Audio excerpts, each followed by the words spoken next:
Tá na luta, corre do dia a dia.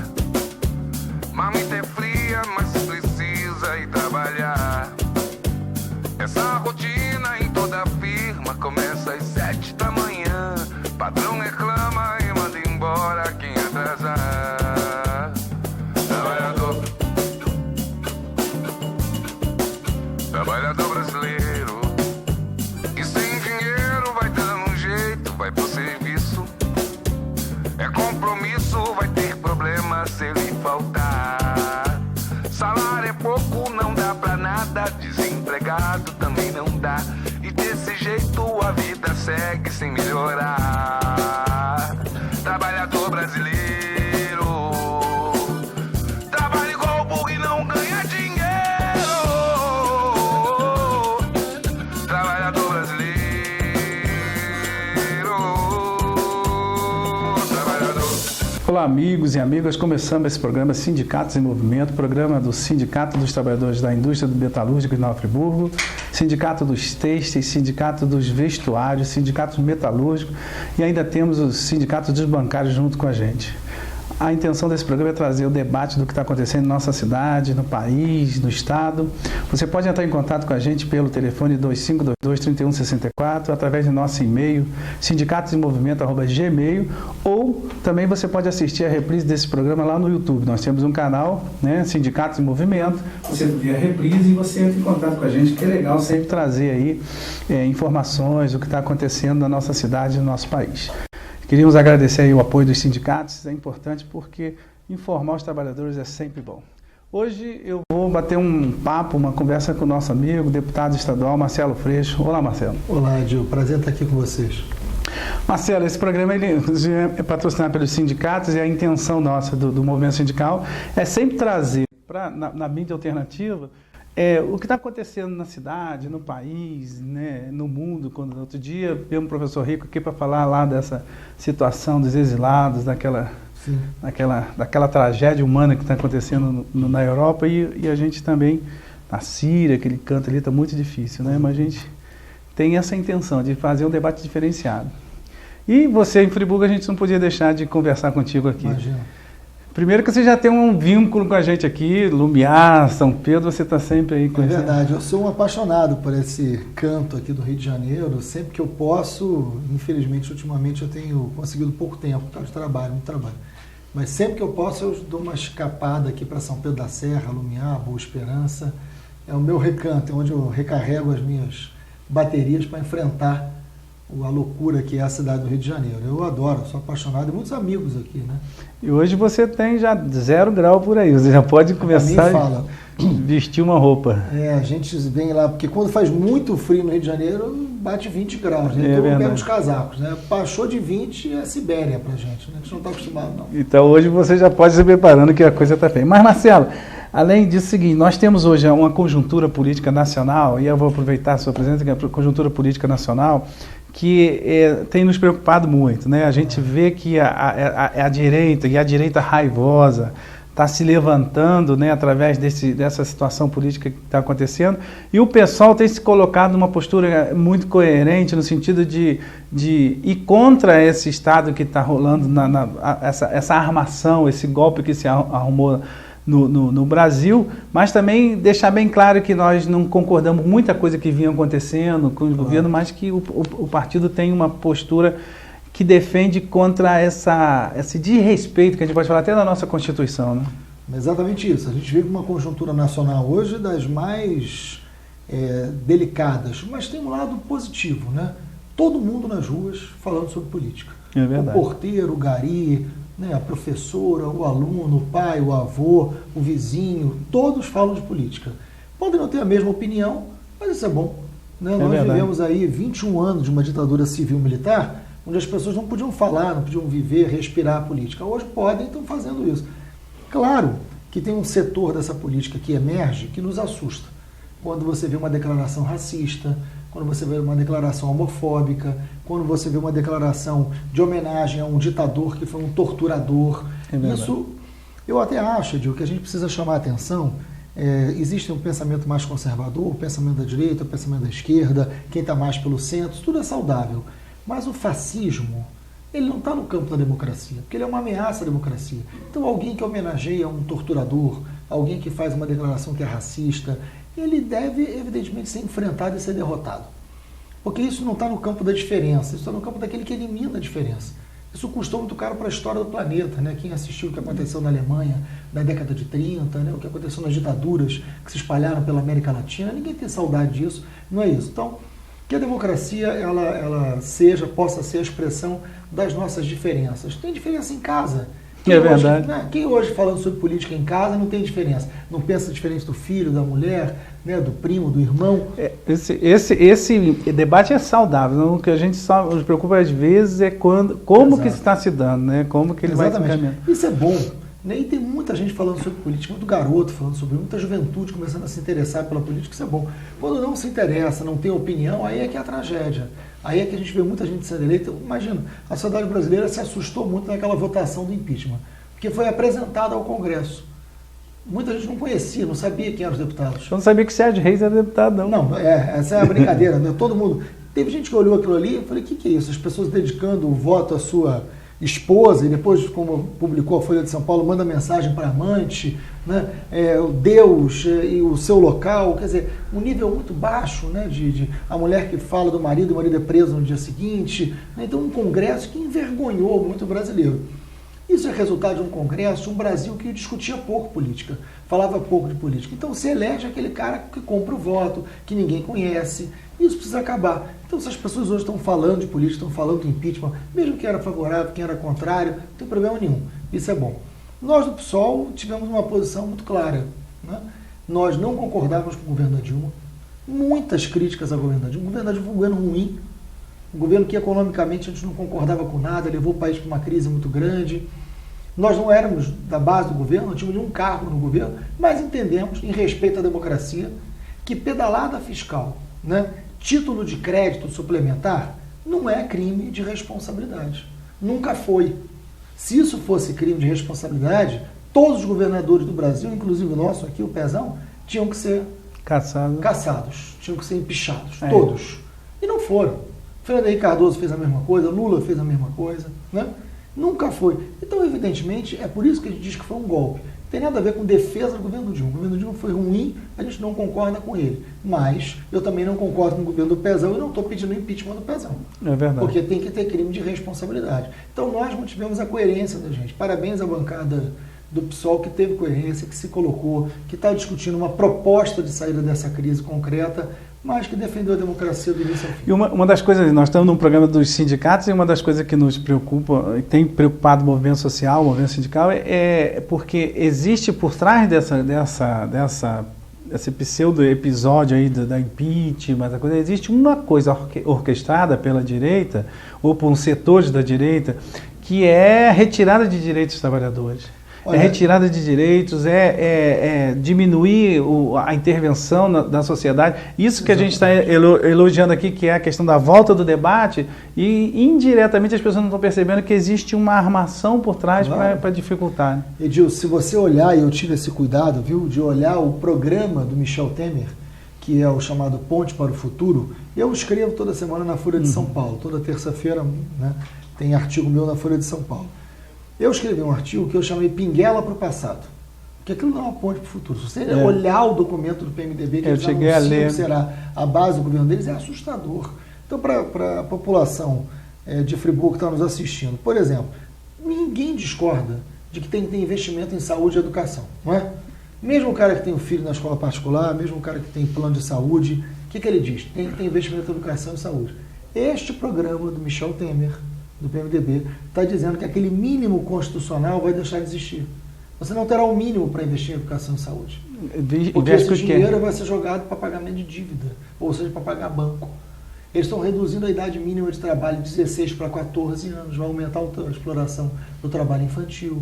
Eles têm um processo forte de privatização, de queda dos bens estatais. Está tudo no programa, não sou eu que estou inventando, não, está escrito no programa que eles apresentaram, né? As garantias trabalhistas, esse é um programa garantido aqui pelos sindicatos. Para a classe trabalhadora é uma ameaça muito grande, que diz respeito, por exemplo, aos acordos sindicais, aos dissídios, ele está acabando tudo, jogando tudo para livre negociação entre patrão e empregado. A gente que é de sindicato sabe muito bem que essa é uma correlação, correlação... correlação de força num país que tem um desemprego estrutural. Né? Então, é um programa de governo assustador para a classe trabalhadora. A gente tem que tomar muito cuidado. Está falando claramente do fim das reservas indígenas. Então, assim, é um programa que... E são 3 anos de governo Temer, né? Se o golpe for consolidado, tudo indica que será, são 3 anos do governo Temer até 2018. Então, é um governo ilegítimo. É um governo que não tem legitimidade. Porque se eles caçaram a Dilma por conta de pedalada fiscal, o Michel Temer cometeu as mesmas pedaladas. O Michel Temer assinou os mesmos documentos. Então, se isso foi razão, e nós achamos que não, né? Mas se isso foi razão para tirar a Dilma, ele tem que sair também. O governo Michel Temer não é legítimo. E aí, nesse sentido, a gente não tem dúvida alguma, né? Que se forem tirar a Dilma, como tudo indica, a saída do Michel Temer é necessária e que se tenha eleição direta.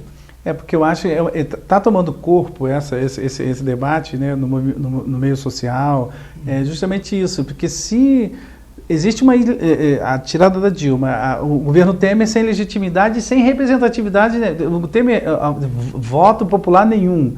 Temos um Eduardo Cunha por trás disso tudo ainda, né? Que não podemos esquecer da figura do Eduardo Cunha. A figura do Eduardo Cunha. Então, uma eleição aí para renovação, a eleição geral, que eles estão propondo uma eleição geral. Aí vamos discutir, é importante se discutir com a sociedade. Eu acho que o primeiro ponto é assim, a gente se posicionou contra o impeachment, contra o golpe. Entendemos que foi um golpe. Né? O golpe dado, se isso realmente for consolidado no Senado, porque basta ter a admissibilidade de 50% mais 1, é muito difícil que o Senado não vote isso, mas se o Senado votar isso, a Dilma já é afastada, o Michel Temer já assume, eu acho que, na minha avaliação, eu quero conversar isso com todos os companheiros da esquerda, mas imediatamente a gente tem que exigir eleição direta e colocar a população na rua dizendo que Temer não tem legitimidade para ser presidente da República. E a gente espera que esse povo que vem para a rua, que hoje que existe um debate bem acirrado, eu tenho me preocupado, mas às vezes, porque às vezes é uma propagação do ódio que existe hoje, né? Que se eu sou contra, eu sou bom, se eu sou a favor, eu sou bom, e quem não é, ou então tá uma briga na rede social. Às vezes eu vi, outro dia um amigo meu, eu postei uma situação, ele foi lá e me excluiu, eu fui atrás dele, eu falei, o que houve, rapaz, o que houve? Falou, não, mas você é a favor do governo Dilma? Eu falei, calma, vamos conversar. Aí conseguimos conversar, expôs ideias e não atrapalhou nossa amizade. E ao mesmo tempo, ele entendeu o posicionamento, mas só pelo clique ali ele já ficou nervoso. E aí acaba não ouvindo, né? A democracia parte do princípio de saber ouvir. Uma população que defendeu que foi golpe e foi contra o impeachment não quer dizer que defenda o governo Dilma. É verdade. Não quer dizer que defenda as atitudes do governo Dilma. Nós, do pessoal, em nenhum momento fizemos parte do governo da Dilma. Nós não concordamos com a economia e com as opções econômicas. A gente tem reconhecimento. Eu reconheço que a capacidade de compra do salário mínimo na gestão do PT aumentou muito acima da inflação, e essa é uma medida importante, uma medida que nós apoiamos. Agora, não fez reforma agrária, e a gente queria que fizesse reforma agrária. Então, nós fizemos a oposição à esquerda. Agora, o debate sobre impeachment era um debate sobre a democracia. Não era um debate sobre o governo. O debate sobre impeachment não dividiu quem era a favor do governo e quem era contra. Dividiu quem tem respeito à democracia e quem, evidentemente, entendeu que, por ser contra o governo, qualquer coisa poderia ser feita. Isso pode nos custar muito caro. É isso que a minha preocupação, e a preocupação, às vezes, do movimento social é o custo que nós tivemos até então, a gente que está na militância há bastante tempo, para conquistar esse espaço que nós temos hoje de democracia, de participação, de debate, em alguns casos de intervenção junto ao movimento social, junto ao governo, e a gente ter isso cerceado de alguma forma. Isso é uma das preocupações que a gente tem. É uma preocupação muito grande, e a gente sabe que o governo do Michel Temer, né, que é esse que se anuncia por aí, terá um congresso que é absolutamente corrupto, chefiado por um réu, que é o Eduardo Cunha, com uma base muito forte de apoio a ele. O apoio dos meios de comunicação, das revistas, Veja, Isto É, Rede Globo, né, enfim, por aí, e o apoio da alta burguesia brasileira. E um congresso extremamente conservador e fraco politicamente. Congresso, os meios de comunicação e a alta burguesia. Então será o governo com força política para fazer as mudanças que quer fazer. Mudanças muito prejudiciais à classe trabalhadora. Então tem que ter luta. Então tem que ter uma agenda de luta e uma agenda de rua. E essa agenda, eu não tenho dúvida alguma, que vai manter as pessoas na rua é a contestação desse governo, a contestação da legitimidade desse governo. E eu não tenho dúvida alguma, é por eleição direta. É isso aí, olha só, o tempo passa rápido. A gente vai ao intervalo rapidinho e a gente volta no segundo bloco. Eu quero conversar com o Marcelo sobre Pezão, Dornelles, isso que tem aí no nosso estado. A gente vai ao intervalo e volta já já. Trabalhador brasileiro, trabalhador. O Sindicato dos Trabalhadores da Construção Civil do Centro-Norte Fluminense, com sede em Cordeiro, na Rua Padre André Boaventura 19, Centro. Telefone 2521-1212 e em Nova Friburgo, na Rua Aristão Pinto 91, Centro. Telefone 2528-7314. Oferece para você, trabalhador da construção civil, atendimento médico, odontológico, jurídico e muito mais. Venha nos fazer uma visita. Sindicato dos Trabalhadores da Construção Civil, há 80 anos lutando pelos seus direitos. Juntos, somos muito mais fortes. Não fique só, fique sócio, sindicalize-se. Trabalhador brasileiro, trabalhador. Voltamos com o programa Sindicatos em Movimento, programa patrocinado pelo Sindicato dos Têxteis, Sindicato dos Bancários, Sindicato da Construção Civil e Sindicato dos Metalúrgicos. Temos apoio ainda do Simpro, do CEP, dos vestuários, dos sindicatos de trabalhadores da nossa cidade. Nosso telefone é 2522-3164, nosso e-mail sindicatosemmovimento@gmail.com. Você pode assistir a reprise lá no nosso canal no YouTube. Mande críticas, sugestões, que é importante. Primeiro bloco, nós estamos conversando com o nosso amigo, deputado estadual Marcelo Freixo. Tudo bom, Marcelo? Continuamos o nosso papo? Bom papo. No primeiro bloco, a gente estava falando um pouquinho da conjuntura nacional, dessa situação, né? Mas eu quero aproveitar esse tempo seu aqui para a gente falar um pouquinho da nossa conjuntura estadual. A conjuntura para a nossa aqui não é muito favorável, né? Nós falamos da crise nacional, no estado do Rio está muito diferente do que está acontecendo no Brasil. A gente aqui em Nova Friburgo, nós estamos acompanhando principalmente a greve dos profissionais de educação, já estão esse tempo todo em greve, não tem perspectiva. Então, estamos apoiando os alunos que ocuparam o Colégio Estadual Jamil Ojac num momento muito bacana, muito bonito. Eles estão fazendo aula, treinamento, ouvindo a sociedade, rodas de conversa, então mostrando que o espaço do colégio podia ser um espaço mais democrático, mais alegre, mais que trouxesse de fato mais cultura para as pessoas. Né? Mais atraente. Né? É mais atraente. E eles conseguiram fazer isso e o colégio está ficando limpo, pintado, o colégio está ficando com cara de gente, sabe? Isso é muito bacana. Ganhando alma. Então, e aí a gente queria ver com você, fala um pouquinho como que está essa conjuntura do Estado, como é que vocês estão nesse enfrentamento na Assembleia Legislativa com Pezão Dornelles? Está muito, muito, muito difícil. Muito difícil. A crise do governo do Estado é uma crise assustadora. Assustadora. Primeiro, eu quero reconhecer que existe a crise. Né? Nós tivemos agora, eu queria começar, inclusive, falando isso, Gil, para dar os parabéns à bancada do PSOL na Assembleia Legislativa, os deputados estaduais. Nós tivemos uma vitória esse mês. Foi verdade. Excepcional, esse mês de abril. Porque nós da bancada, quando tomamos conhecimento do decreto do Dornelles, não pagando os aposentados e pensionistas que ganham acima de R$2.000, nós ficamos indignados. A gente preparou na mesma hora um decreto legislativo e demos entrada na Assembleia Legislativa. O decreto legislativo anularia o decreto do executivo do Dornelles, que foi esse que impediu o pagamento aos aposentados. Jogou só para o mês que vem, você imagina. Eu tenho pai e mãe aposentado. É difícil, né? Sem receber, não compra remédio, não paga plano de saúde. É loucura, rapaz. Isso é uma maldade, né? Aí nós entramos com o decreto e oferecemos aos deputados da casa que todos se tornassem autores junto com a gente daquele pedido. Incrível, rapaz. 47 deputados, 58 estavam presentes, assinaram o decreto. Ou seja, a grande base do próprio governo ficou contra o governo em cima da medida da gente. E o governo não soube o que fazer com isso. E aí o presidente da Assembleia Legislativa, que é o Jorge Pisciani, disse que não colocaria para votar o projeto. Aí nós brecamos a pauta. O que quer dizer isso? Nós da bancada do PSOL, todo projeto que entrava, a gente pedia verificação e saía do plenário, dizendo, se não votar o decreto, não vota projeto nenhum.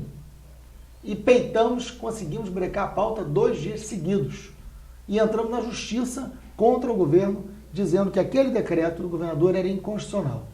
Chegou na segunda-feira, nós vencemos na justiça. Por 22 votos a 2, o decreto do Dornelles foi considerado inconstitucional. Foi o que fez com com que a Defensoria Pública pudesse entrar na Justiça e fazer com que todo mundo recebesse. Porque foi dado inconstitucional pela nossa ação na Justiça, da bancada do PSOL. Então, foi uma grande ação da gente, todos os aposentados receberam efetivamente o seu salário. Mas sabemos que essa crise vai chegar de novo no próximo mês, enfim, a gente não sabe como esse governo vai fazer. A arrecadação caiu. Mas a arrecadação, Edil, caiu muito menos do que eles anunciam. Porque caiu a arrecadação oriunda do petróleo. Há uma crise internacional do valor do petróleo. Então, realmente, a arrecadação caiu. Mas subiu o IPVA, subiu uma série de outros impostos, né, subiram, deram mais arrecadação. Então, há uma compensação. É evidente que tem uma crise, efetiva que tem uma crise. O orçamento era de 74 bilhões, está em 64, 65, tem uma queda de orçamento. Mas nada que justifique essa crise toda, porque, na verdade, não é por causa do barril do petróleo. É por causa da péssima gestão do PMDB. Se você olhar, e nós temos esse estudo, no auge da economia, no governo Cabral, que ele está esquecidinho lá, fingindo de morto, né? No auge do governo Cabral, no auge da economia, no auge do valor do barril de petróleo, eles endividaram o Rio de Janeiro. Eles pegaram inúmeros empréstimos em dólar. Eles negociaram o fundo da Previdência, né, com credores internacionais e deram os royalties de petróleo como garantia. Então eles tiveram uma péssima gestão que levou a economia do Rio de Janeiro hoje a estar completamente endividada. Não é por causa do barril de petróleo. Agora, realmente, é uma situação dramática. É uma situação que eles já estão dizendo que não vão conseguir ter as 12 folhas de pagamento e mais o 13º. É quase esse ano. Existe uma crise hoje que se a gente fizesse um paralelo com o nacional, tem mais substância para afastamento desse pessoal do que quase que do nacional. Não tem comparação, Edil. É correta a sua colocação. O governo, aliás, eu sempre digo isso, o governo estadual tem que dar graças a Deus a existir essa crise política nacional. Porque se não fosse a crise política nacional, estava todo mundo olhando para a crise do Rio de Janeiro. Que a gente só não está olhando mais porque a gente está falando do impeachment. Mas a crise é a maior crise da história do Rio de Janeiro. E como que com essa história de Olimpíada, com essa história de Olimpíada no Rio de Janeiro, falta 94 dias para a Olimpíada. Outro dia eu estava vendo, tem a arena que ainda nem concluíram a arena ainda. Sem contar as obras do centro da cidade, o Rio de Janeiro é um canteiro de obras. E como é que fica essa situação? Que o governo do estado tinha a contrapartida dele, tinha. O governo federal já não deve estar botando. Como é que o mais grave a imagem do Rio de Janeiro deve estar ficando linda para fora. E o mais grave disso tudo, não tem clima para a Olimpíada. É a Olimpíada vai acontecer, um contrato internacional, nós queremos que ela aconteça bem. Nós queremos que não tenha nenhum problema, que o Brasil seja bem representado. A gente não torce, a gente não quer o quanto pior, melhor. Mas é verdade que o funcionário público, sem receber 13º, sem receber salário, com ameaça de corte de salário de aposentado, não tem clima para comemorar o Jogo Olímpico, né? É verdade. Não tem clima na cidade. A cidade vive outro clima. Tem um clima de tensão. A violência cresce. As UPPs estão completamente naufragadas. As escolas estão em greve, tem mais de 70 escolas ocupadas, com os alunos dizendo que querem dar outro sentido. Então você tem uma crise. É claro que da crise política nasce a solução. Então olha os alunos dizendo como é que a escola tem que ser. É verdade. Né? Agora, tem uma crise política, tem uma crise econômica e tem uma crise social profunda. Nesse contexto, dizer que a gente vai parar tudo para cantar o hino e ficar feliz por causa das medalhas é difícil. E hoje você que vive no contexto do Rio de Janeiro, tem além de ter o governo do estado, tem a cidade do Rio de Janeiro também, que está passando um gerenciamento totalmente... É a maior rejeição de todos os tempos do prefeito Eduardo Paes. Né? Nós temos ali vários episódios muito ruins envolvendo diretamente o prefeito e envolvendo o seu candidato à sucessão, né? Que é o chefe da Secretaria de Governo, que é o deputado Pedro Paulo. Ele foi notícia agora, tendo agredido a sua esposa mais uma vez. Isso é muito grave. No Rio de Janeiro, você imaginar que alguém é um agressor de mulher que quer concorrer a um cargo público. Isso é muito grave. E nós tivemos um episódio gravíssimo do prefeito com uma médica, quando ele levou o seu filho no hospital, que ele ofendeu a médica, agrediu a médica, enfim, agrediu verbalmente a médica. E agora é o acidente da ciclovia, que foi uma tragédia absurda, mas uma tragédia que é muito reveladora, né? Nós tivemos 2 mortos, né? Um gari e um ciclista, um empresário. Mas nós tivemos ali uma empreiteira que foi contratada sem licitação, uma empreiteira que é de um parente do secretário de turismo, né? Uma toda uma empreiteira engenharia que quem fiscalizava ela era ela mesma, né? Uma obra, tudo indica ali, 44 milhões. É muito provável que tenha superfaturamento. Uma obra que foi mal feita, ela era encaixada, a onda derrubou porque ela veio de baixo para cima, né? Então não houve projeção imaginando que a onda poderia vir. Imagina, ali na Niemeyer todo mundo conhece, sabe como é que funciona a força do mar ali. Então, assim, não é só um acidente É só natural. você olhar aquela obra que está do lado, a obra antiga que tem aqueles patamares. Exatamente. Né? Não é só um acidente natural, não foi.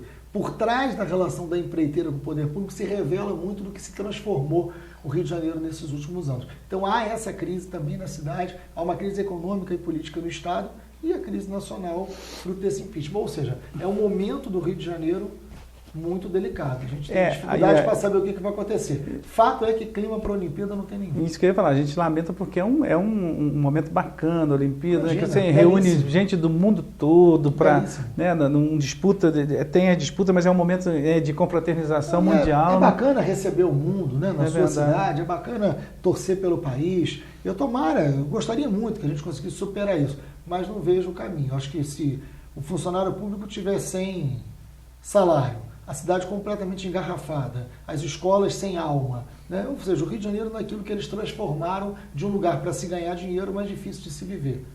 Os garotos lá do Colégio Estadual, Jamil Jaque, que eles estão aqui nessa ocupação, uma das argumentações deles é que, cara, a gente quer uma escola onde a gente sinta prazer de vir para a escola.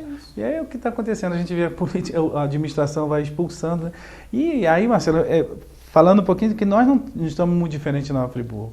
Nós temos hoje um governo municipal e você conhece bem o nosso prefeito, foi deputado lá com a gente. Foi deputado junto com você lá.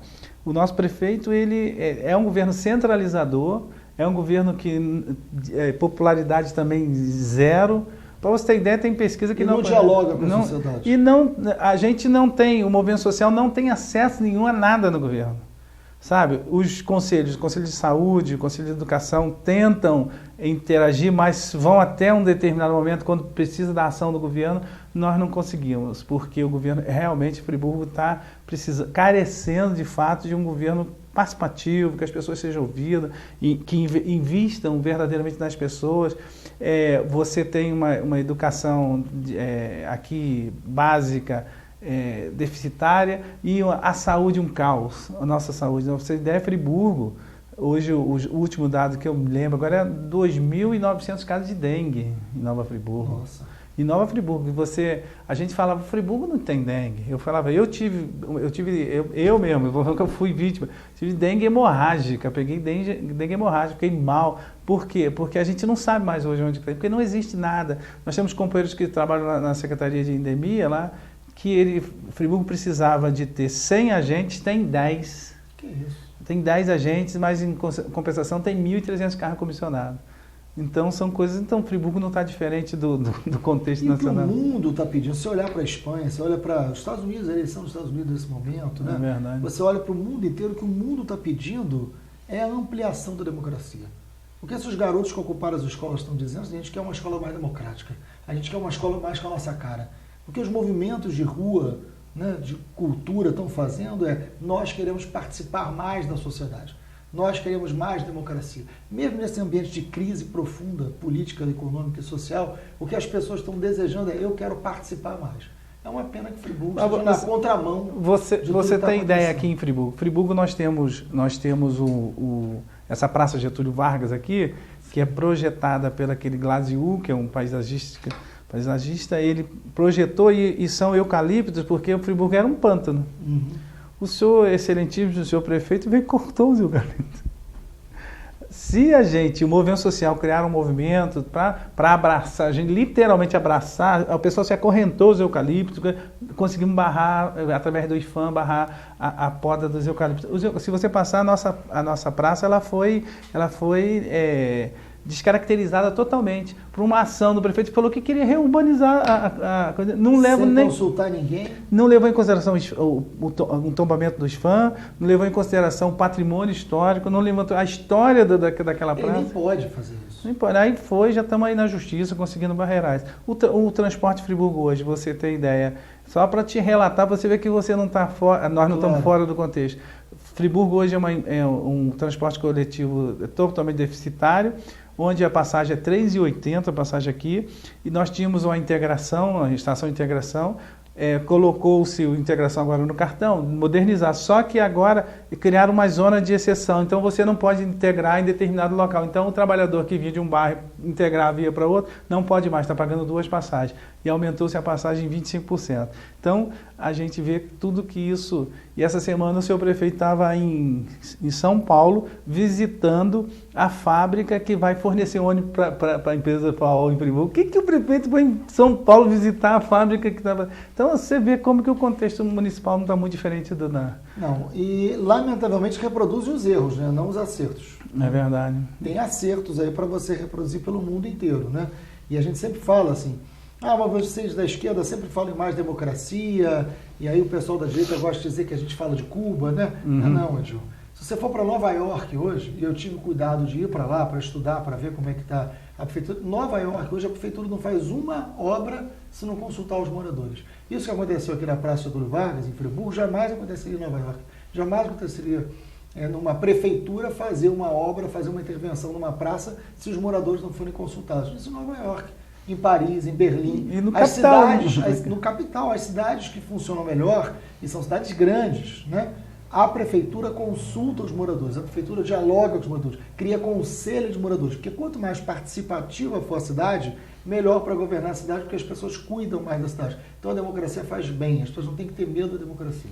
E hoje a gente tem uma bancada na Câmara, e aí tem que elogiar a nossa bancada aqui, nós temos o movimento social é representado por uma bancada na Câmara, que tem o vereador Cláudio Damião, o vereador Zezinho, o vereador Cigano e o vereador Pierre. São vereadores. E eles, essa semana, a bancada ela foi insultada por um vereador.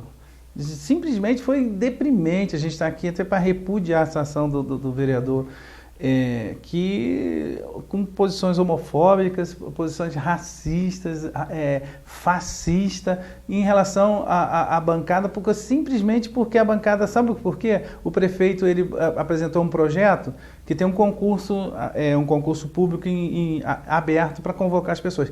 Ele está dizendo que não vai dar tempo para convocar as pessoas até o final do governo, então ele tinha que renovar os contratos.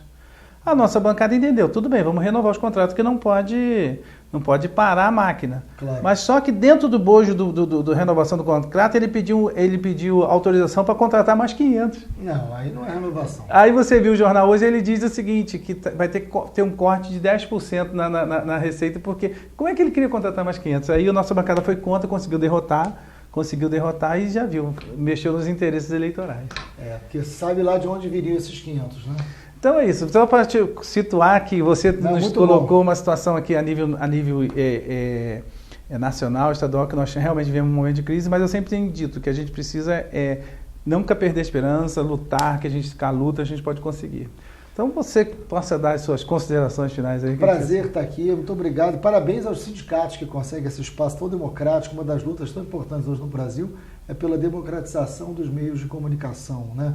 Eu, no Rio de Janeiro, sou muito ligado aos mídia ativistas, né? Que crescem muito no Rio de Janeiro, no meio da juventude, e a gente consegue fazer bons embates com o monopólio aí da comunicação. Comunicação é um direito, comunicação não é negócio. Então é um prazer estar aqui na TV Comunitária, é um prazer estar aqui com você, Edil, meu companheiro de luta de tantos anos, que eu admiro tanto, um trabalhador que eu conheci a história de luta de Friburgo através da história de luta do Edil. Então é um prazer estar aqui, obrigado aí aos sindicatos. Então é isso aí, nós queremos agradecer a sua participação e dizer que o programa está sempre aberto. Quando estiver por aqui, quiser sentir frio, é só chegar e conversar com a gente. E a você, trabalhador friburguense, dizer que enquanto mais, né, a gente se organizar, estiver junto, pode ter certeza que os nossos direitos serão garantidos. Até o próximo programa, se Deus quiser. Está na luta, corre do dia a dia. Marmita é fria, mas precisa ir trabalhar. Essa rotina em toda firma começa às 7 da manhã. Patrão reclama e manda embora quem atrasar. Trabalhador brasileiro, que sem dinheiro vai dando um jeito, vai pro serviço. É compromisso, vai ter problema se ele faltar. Salário é pouco, não dá pra nada, desempregado também não dá. E desse jeito a vida segue sem melhorar.